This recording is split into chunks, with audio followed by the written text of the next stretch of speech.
My YouTube channel. तो आज का हमारा टॉपिक है द इंडियन नेशनल आर्मी। तो इंडियन नेशनल आर्मी क्या था, इसका आइडिया था जो रास बिहारी बोस थे, फर्स्ट फील्ड टू जापान चले गए 1950 में। जापान के सिटीज़न उन्होंने लिए मोहन सिंह की हेल्प से। किससे? मोहन सिंह की हेल्प से वो जापान के सिटीजन यानी कि वहाँ के नागरिक बन गए, वहीं पर रहने लगे। तो ये आया फर्स्ट, ये Indian national Congress, Indian National Army का कंसेप्ट निकला कहाँ था इसे। फिर आया Subhash Chandra Bose, escape from India in January 1941 Berlin में चला गया। कौन? फिर सुभाष चंद्र बोस। ये क्वेश्चन आते हैं कि सुभाष चंद्र बोस कब गया, रास बिहारी बोस कब गया। तो सुभाष चंद्र फिर 1943 में join Indian national Congress at Singapore में ज्वाइन की। किसने?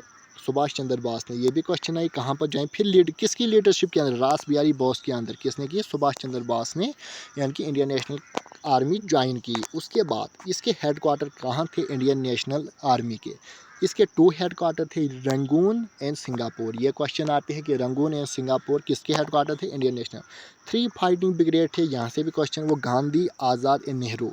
एंड एग्जीक्यूटिव वुमेन फोर्स भी थी, रानी झांसी ब्रिगेड। तो यहाँ से क्वेश्चन आते हैं, तो ये सब याद रखना। जब Indian National army launch attack on India Pacific in Indian territory Andaman and Nicobar.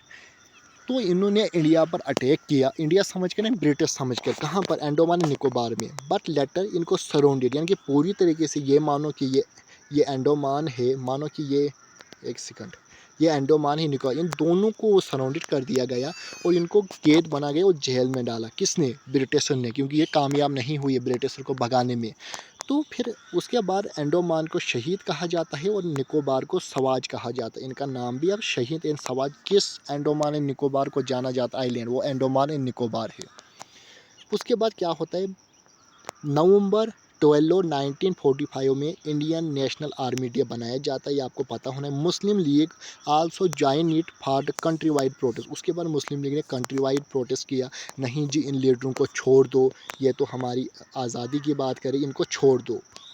तो ये सब बात हुई थी इसमें। तो ये था आज का हमारा टॉपिक, इंडियन नेशनल आर्मी। यहाँ से यही क्वेश्चन आते हैं, इंडियन नेशनल आर्मी डे कब बनाया जाता है, इनका हेडक्वार्टर कहाँ पर था, यानी कि रास बिहारी बोस ने कहाँ के सिटीजनशिप लिए थे, सुभाष चंद्र बोस ने कहाँ ज्वाइन किए थे Indian National army, 3 fighting brigade कौन से थे, किसने कंडेम किया था, यही अंडमान एंड निकोबार का न्यू नाम क्या रखा गया था इंडियन नेशनल आर्मी के बाद। तो आई होप आपको मेरी वीडियोस पसंद आई होगी। चैनल को शेयर एंड सब्सक्राइब जरूर कीजिए। आपका कोई भी कंसेप्ट होगा तो हमें कमेंट बॉक्स में बता देना। Thank you.